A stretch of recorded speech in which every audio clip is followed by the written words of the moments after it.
Hey everyone, welcome back. Today, we're diving into something exciting and practical: how to fill out a marriage license in 2025. Whether you're tying the knot soon or just curious, this guide will walk you through the process step by step.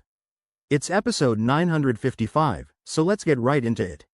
First off, why does this matter? A marriage license is your official ticket to saying, "I do." In 2025, many places have streamlined the process with online options, making it easier than ever. But don't worry, we'll cover both digital and in-person methods to ensure you're prepared. Step 1. Gather your documents.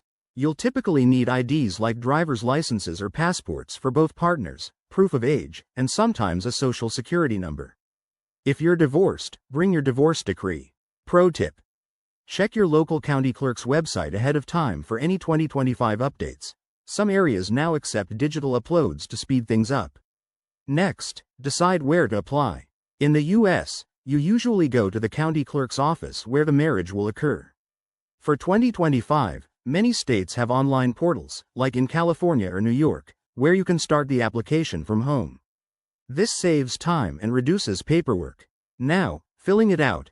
Once you're at the office or on the site, provide basic info like full names, dates of birth, addresses, and occupations. Be honest and double-check for accuracy. Errors can delay your license. If you're using an online form, it might autofill some details, but verify everything. Oh, and remember, the license is valid for a certain period, often 90 days, so plan accordingly. A few common pitfalls to avoid. Don't forget witnesses if required, and ensure both parties are present for in-person applications. In 2025, some regions might have new fees or digital signatures, so budget for that. Costs range from $20 to $100 depending on your location.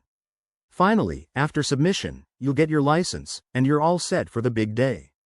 If you have questions, reach out to your local authorities. Thanks for watching. Hit that like button if this helped, and subscribe for more life hacks. See you next time.